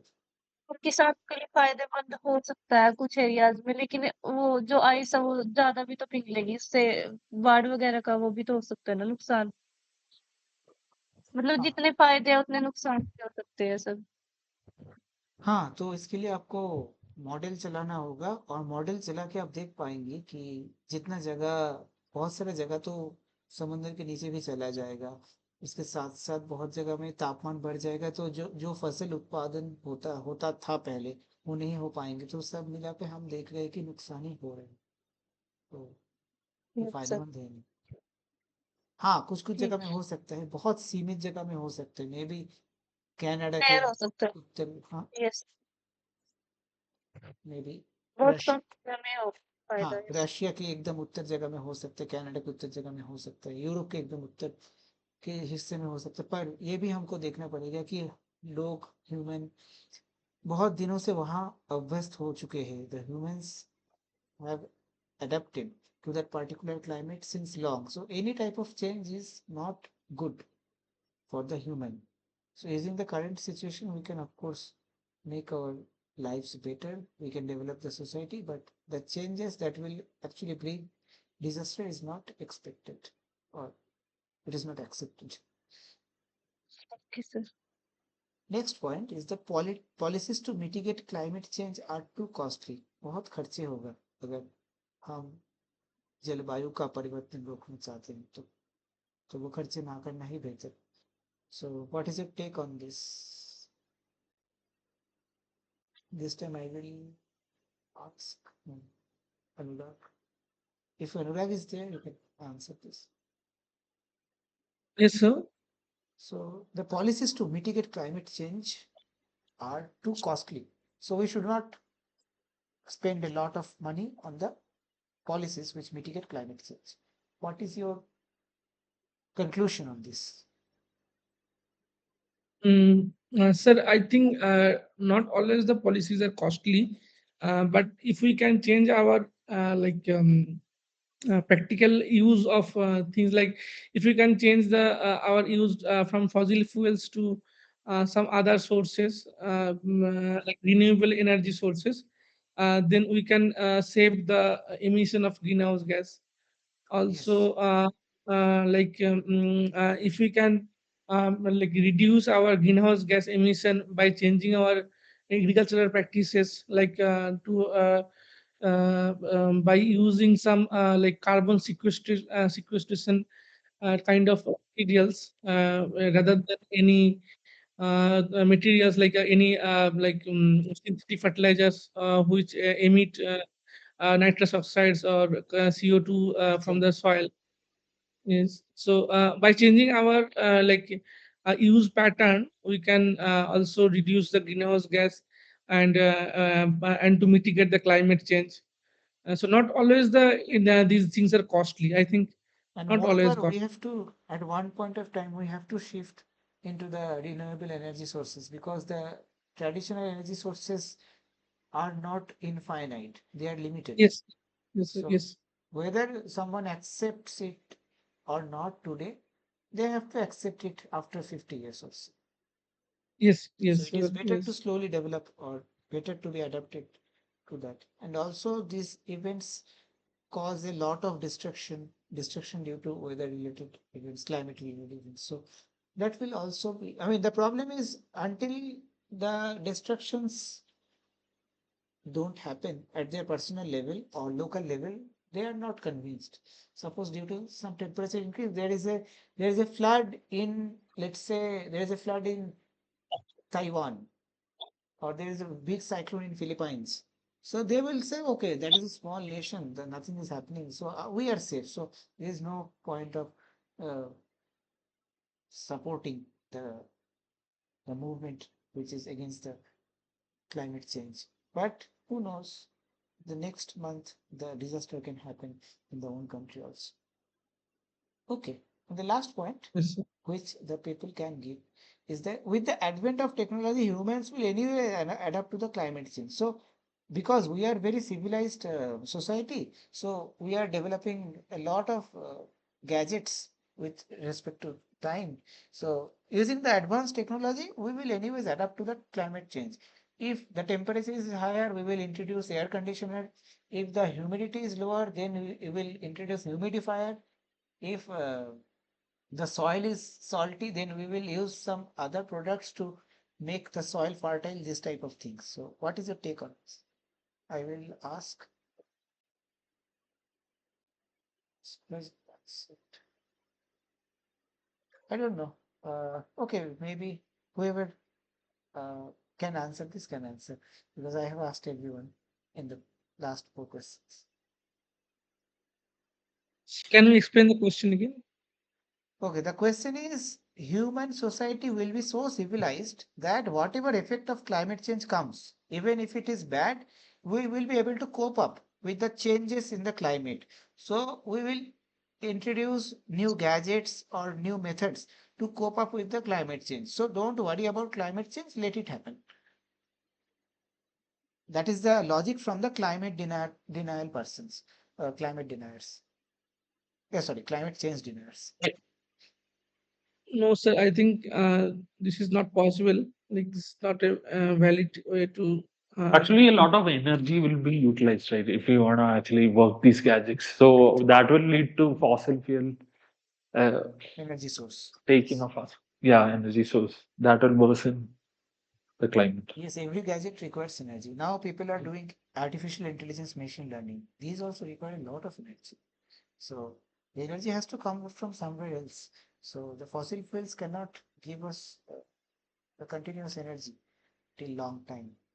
and it is better to maintain some limited amount of minimal life or sustainable life instead of doing this I would say gigantic type of uses of resources. Okay, so mostly we are convinced that the climate deniers, whatever logic they are giving, is not apt. They are not appropriate. So yeah, so this is the last slide. This is the last slide for today as well as for the course. So some takeaways from the whole course. You can also share your views. So just to mention a few points, there were a lot of materials in the course, but we will mention a few points. So human civilization has evolved rapidly in the Holocene period because the climate was stable in the last 10,000 years. But now it is slowly becoming unstable. So the human civilization or the advancement of human that was possible due to the stability of the climate. So if something is stable, then we can keep that condition out of our mind. We don't need to worry about that, and we can develop our own things. Similar things happened in the human civilization. And we are now anthropogenically changing the climate, so that will cause situations that will be difficult to deal with, that will be out of control, which is the tipping point. If we reach somehow the tipping point, that is just the definition. After that, we won't be able to control the climate system, and that will be then naturally controlled. So that will reach some new equilibrium, and the reversal of the condition will not be possible. Considering the current situation, the removal of the carbon dioxide or reducing the amount of carbon dioxide will take at least 1,000 years, even if we stop all the fossil fuels today, or if you stop releasing the carbon dioxide today, considering the current scenario. And it will be more expensive not to mitigate climate change. So, yeah, yeah. So, so even from economic point of view, it is suggested to join the climate change mitigation. And we can actually start with very small step. We can start with baby steps. Every bit of warming matters, every year matters, every choice matters. So if we can reduce our carbon footprint at even the microscopic level or individual level, then it will somehow contribute to the bigger benefit of the society, because society is nothing but collection of individuals. So if you can reduce, if you can if you can lead sensible lifestyle from our own perspective, then in the greater scale that effect will be resonated to far beyond our own capability, to far into the society, so to far into the earth. So yeah, so these are the takeaways, and so that was the last slide. So I would be here for any questions in the whole course or anything related to today's class. कोई भी सवाल आप पूछ सकते हैं इस course के दौरान जो भी हुआ या आज के शिक्षण में जो हुआ कुछ. Do you have a mail ID for contact? Or I have a mail ID. My mail ID is uh,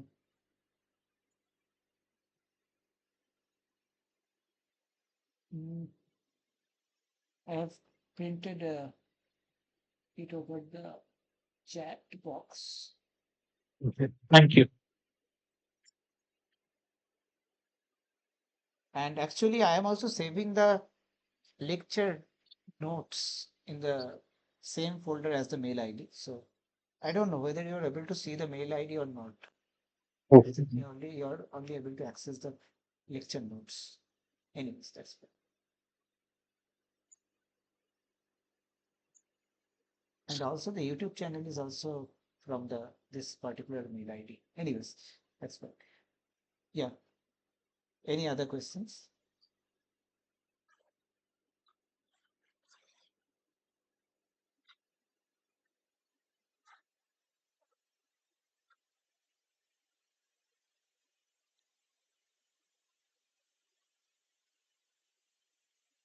Yeah, so I hope this is the last class for this course tutorial, and I hope your examinations are nearby. So give your best effort to give the examination. Put your best Actually, is effort. the book, reading the book is enough to answer the questions or any other? I think it's enough. Book means the collection of the lecture notes, right? Yeah. I think it is enough. If you study this, the questions will come from the lecture notes, exactly from the lecture notes. So I think, I mean, not my lecture notes, but from professors' lecture notes, Yeah. lectures. So either you can watch the YouTube videos or you can study the notes. Where you find questions will mostly be simple. And I think the question will be in English, not in Hindi. So yeah, so you have to practice that. I'm not telling you, I'm just telling Ankit, Mukesh, and others.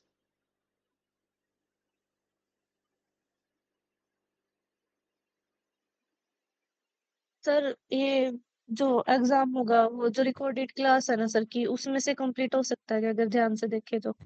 हाँ हाँ हो तब sir का जो professor का जो lecture है 60 lecture के आसपास है, वो अगर आप ध्यान से देखें या जैसे अर्जुन जी ने बताया कि लेक्चर नोट्स से उससे ही उत्पादन किया गया है, वो भी आप थोड़ा पढ़िए तो कोई भी तरीके से हो सकता है। पर हाँ मतलब लेक्चर सुनने से अगर आप खुद का नोट बना लेती है वो भी अच्छा है, मतलब अच्छे से रिवीजन हो जाएगा। नोट सामने है तो ज़्यादा कुछ आपको करने में मन नहीं लगेगा शायद। नहीं सर अभी 26 अप्रैल को तो जो एग्जाम है ही है ना, अच्छा 26 अप्रैल को, ओके। लाइव क्लास वाले लेक्चर भी 3-4 छूट गए हैं तो इस हिसाब से। लाइव क्लास मतलब मेरा क्लास क्या? यस सर ये 4-5 छूटे हुए मेरे। अच्छा देखिए मेरा क्लास मैं क्या करवाता हूँ कि मैं पिछले साल का जो सवाल था या इस बार भी असाइनमेंट का जो सवाल था वो मैं करवाने का कोशिश करता हूँ। अगर उसमें वो आपके लिए फायदेमंद होता है तो अच्छी बात है। पर सवाल से भी सर का प्रोफेसर का जो लेक्चर नोट्स लेक्चर्स उससे ही आएगा। हाँ मैं वो उसको भी पुनरावृत्त करने का कोशिश करता हूँ यहाँ। जैसे आज भी मैं वेनस के बारे में कुछ बोला, कुछ ज्यादा मतलब कुछ अलग भी बोला, पर अंदर का भी जो अंतर्भुक्त थे लेक्चर नोट्स में वो भी बोला। तो ऐसे ही सर अच्छे से वो जैसे यूट्यूब पर क्लास वगैरह हो इस कोर्स से रिलेटेड हाँ मैं समझा आप नहीं बट बताइए। उसका लिंक वगैरह सर कैसे मतलब? यूट्यूब में कौन सा क्लास?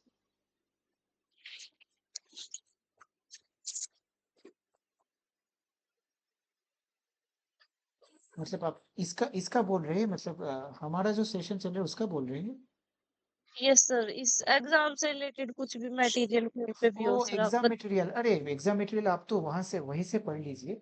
जो आपको करवा मतलब प्रोफेसर्स का जो लेक्चर्स है वहां से ही पढ़ना बेहतर है, क्योंकि सवाल वहां से ही आएंगे। प्रोफेसर का जो 60 लेक्चर है वो आप तो शायद देखे हैं, ज्यादातर ही देख लिए, तो उससे ही आएंगे। 8 लेक्चर सर बहुत ज्यादा हो जाएंगे। हाँ मतलब 60 लेक्चर ज्यादा हो जाएंगे तो वो तो आपको कौन सा जगह महत्वपूर्ण है कौन सा जगह नहीं है वो आपको चुनना पड़ेगी। हाँ पता है मतलब 10 दिनों में या 10-15 दिनों में 60 लेक्चर बहुत ज्यादा बहुत ज्यादा। तो, हाँ सर तो मैं तो बोलूंगा कि अगर हो सके तो मैं जो बनाता हूँ उसमें कुछ सवाल जवाब रहता है वो थोड़ा देख लीजिए। कितना फायदेमंद होगा मैं बोल नहीं सकता, पर देख सकते हैं मतलब एक एक दिनों का 15 स्लाइड, 10 से 15 स्लाइड, मान लीजिए एक एक दिनों में 13-14 स्लाइड्स है तो वो करके हम 12 हफ्ता हुआ है तो उससे 160-70 के आसपास स्लाइड्स हो जाएंगे तो उससे आप देख सकते हैं। कुछ कुछ वो तो उससे। Sir, हो जाएगा sir. Yes Anurag, you want to say something? sir, the session that you have taken, can you get the PPTs and the notes from that? Yes, I mean of course these are available, right? So Sir, just sir, the video recording is available in the problem solving session, but the notes. okay, let me just check. Okay, just let me check. Wait a bit. Just let me check. Uh, drive. Let me open the drive and mm, sorry. This one. I think this one. So, this one. There is a so I will just copy that and paste you here. I don't know. Copy and I think I'll just close it and Can I paste here? yes, I will paste it. Uh, I will paste it here. What is pasted? Something is pasted.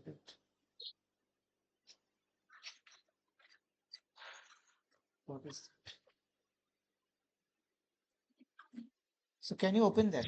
Just let me know. Yes, sir. If I click it, it is giving me something.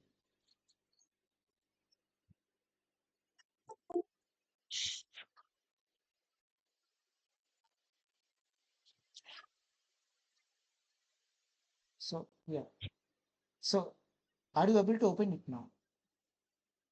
Yes, sir. Now it is now it's open.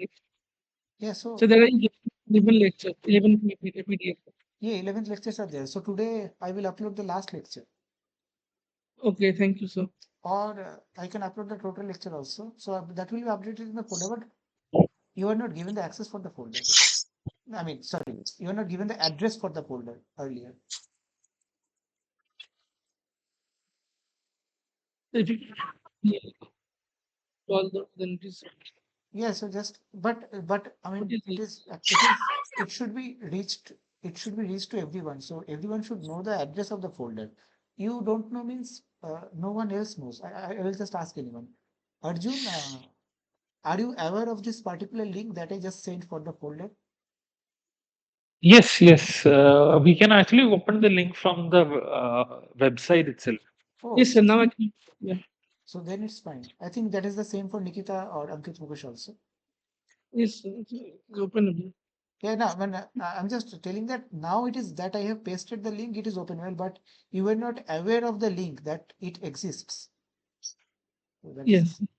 So, but it should be reachable to everyone, and as Arjun knows it, I think everyone else also knows it. At the end, it is given problem solving session like that in the left bar. Oh, okay.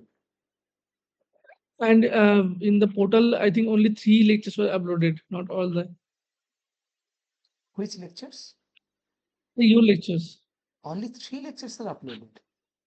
Like it is given in the problem solving session in the last part, like week after the week 12, and there is video download, then lecture materials, and then it is given problem solving session January and March. Just January and March. Just give me the link. Just let me give the YouTube link for my channel. Oh, so YouTube link. Okay. No, I mean, if you are you not given the YouTube link? How are you able to join the session? Yes, sir, yes. So YouTube link. in the YouTube link, you will find a YouTube channel, right? Yes, sir. Yes. Yes. So in the YouTube channel, you will find all the videos. Okay. Yes, I now. Okay. Okay. Also, it is given in the in your comment in your message in the this video. Okay. So yeah, I actually don't have access to the portal, so I don't know anything about the NPTEL portal. But yeah, my job is just to do the uh, So, lecture. so from your lectures, if we read like if you read all the lectures, then can we expect that the questions can come from here? There. I don't think so. I mean, some questions will of course come, but not all.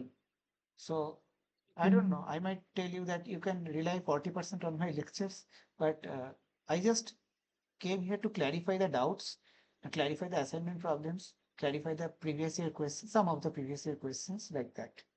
So the majority of that will come from the material of the professor. Okay. The 60 lectures. Sir, negative marking for the No, exam? I don't think there is negative Not marking. yeah, no negative marking. Okay. So, but the like numericals that were given in the like energy balance model and those things. So, are difficult numericals like which is time taking, will that become coming in the exam also? I, I think the difficulty of the exam will be quite less compared to the assignment problems. Okay, In thank you, sir. assignment problems, they might give some problems because you have a lot of time and you can use various resources like internet, chat, GPT, etc. So using that, you can always try to solve those problems. But in the examination, the problems should be given based on the availability of the time and also the capability. Mhm. Oh, Mm. okay, so uh, anything else? Uh, Everyone is on the same page. Actually, I would like to thank you for joining all the sessions because it is quite, I would say, boring if there is no one, and interactive sessions are always better than sessions without people. So thank you all for joining. So mostly you joined regularly, or at least one of you was there to discuss something about the lectures or about the session. So yeah, so thanks for that. We will conclude that. Before that, any other question? Thank you to you too for taking Actually, the seconds. yes, sir. Am I audible? Yes, I am audible. Yeah, you're audible. Yeah. Who I'm is it? sorry, I got a Teacher. little Okay, late. cool. Yes. Sir, I just had this one question. Maybe you have clarified it earlier as well. For this aerosol part week, na, for ninth week, there's only three lectures given. So this is these are the only lectures that we have to go through, or there are some other that the portal is not having those lectures. There are two more lectures for it. So are you talking about the lectures from our session, tutorial session, or the lectures from YouTube? I mean, the lectures by the professor. Lectures by the professor, of course. Uh, for lectures by the professor, I don't know. Just let me search on the YouTube. I think it should be available here. Just let me check. Uh, I hope my screen is still visible. Yeah, yeah. Yes, sir. So the name of the course is Climate Change Science NPTEL. So yeah, there are 61 videos, and In the last lecture, yeah. So what lecture particularly you are indicating to? Can you tell the result? This 43, 44, and 45. Are you indicating these three lectures? Lecture 44. Yeah, yeah. 43, 44. Yeah, These are the only lectures that we have for the same. I mean, for eighth aerosols. week. Oh, okay. Ah, that is fine. I mean, but how will it matter? Because at the end of the whole session, the number of lectures will be exactly the same. That is equal to 61, right? Hmm. So, I'm actually watching the lectures from the Swayam portal. So I don't know the number of lecture, but I know that how the distribution is there of the lectures in the weeks that they have mentioned. Week 9, aerosols have three lectures, and right after that, have a quiz. So that's what I was talking about. And I'm sorry to ask you this one thing again. I mean, you're getting late. I know it's about to be 8. Sir, the questions in the paper that we're going to have would be more difficult than the questions that we have in the assignment, or easier than that? so in the assignments, because you have plenty of time, you are generally asked to solve more difficult problems in the assignment. And in the examination, as you have limited time and it is also based on MCQ and numeric types, the questions in general will be of lower level compared to that of the assignment level questions. There will be numericals, huh? There will be numericals, there will be multiple choice questions. So there will be mixture of, or I don't know exactly. So I am not the exact person, but just I am asking, I am just telling from the experience, but the majority of the questions will be MCQ. But it is the best place to ask that question is in the Google forum. Okay. But I think you had also given some sample questions for the examination and also in the last week, right? Sample answers, sample questions type of things. I haven't yet gone through it. I'll definitely watch for that Yeah, and as well. if you ask any administrative type of questions related to examination or something, you have a Google forum link, just ask there. They will clarify instantly. I mean, as per their convenience. Oh, all right. Thank you. I'm done. Okay, yeah, so thank you. Yeah, so any other queries, questions, if you have?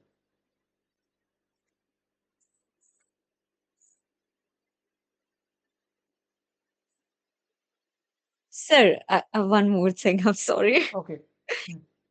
Because I'm a MSc geography student. That's why it's quite hard for me to understand all the derivations and formulas that they have given in the earlier weeks. Right. So I just had this one question. Would it, I mean, I understand what they say and I understand what it exactly means, but I cannot cram all the formulas and the derivations, right? So would it bother me in the examination somehow? Do I have to cram the formulas? I just want to know this. You do not need to indulge yourself in the full derivation or the uh, full intricacies of the formulas. Just you need to understand the primary results and from the level of assignments till whatever I have experienced, I think that the internal derivations or internal mechanisms are not always required. Just you need to understand the feeling, but keep your level uh, at least, keep your level around the assignment questions. So don't prepare yourself below the assignment level questions. So that is the Yes. highest level that you can expect. So that's what I can, that's all I can say. And from the assignment questions, I think that the formulas were not that heavily used, or the details of Yeah. the formulas were not that heavily used. And they Yeah. also assisted at a lot of places with the formulas. So yeah, that's what I can say. Mhm. So So if a formula is given in the assignments, we can expect if we get a similar question compared to that, we can get the formula will also be the given in formulas the will be I think NC. from my experience, the formulas will be given if the question is a bit difficult. Suppose you want to get the effective temperature, then they will not give you the formula because you Yeah, will that's have to fine. say the S by 4 into 1 minus alpha is sigma T to the power Yeah, 5. that's fine. That you have to do. But yeah, So there should be a session for how to, I mean, this is my first time that I'm sitting for a MOOC. So don't you think that there should be a session for the same, like how the examination portal would look like and where you would get the calculator on the screen and I mean exactly how it would look like. I have never been into such a situation, so I just well, I neither have just I been to such situation. So I think you can just ask the Google forum for any suggestion. So that is the best thing I can see. Or if possible, you can look into, I mean, don't know, it is an informal suggestion, but YouTube or somewhere else, how does a NPTEL MOOC look like? yeah. And you can ask it definitely in the Google forum for this type of queries. All right, sir. Thank you, sir. Okay. Okay. Anything else?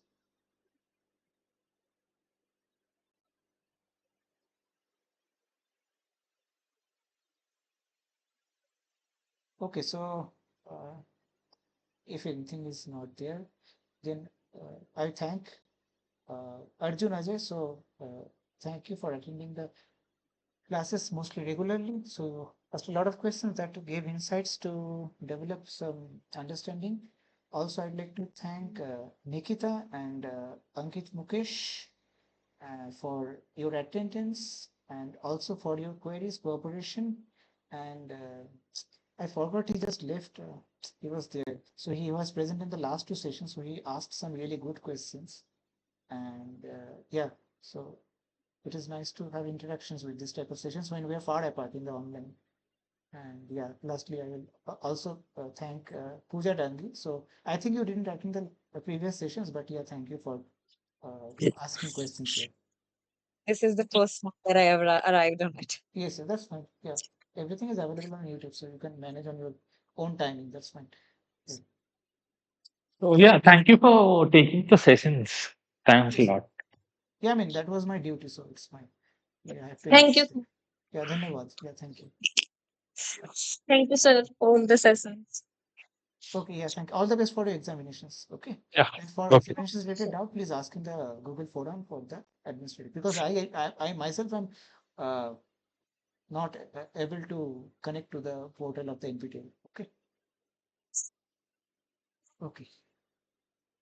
Okay, Okay. thank you. Thank you. All the best for your examination and Yeah. also for your Thank career, whatever you take, whatever path you choose. Okay. Yeah. Thank you, sir. Thank you. Okay. Thank you. Yes, sir. Okay, we will conclude.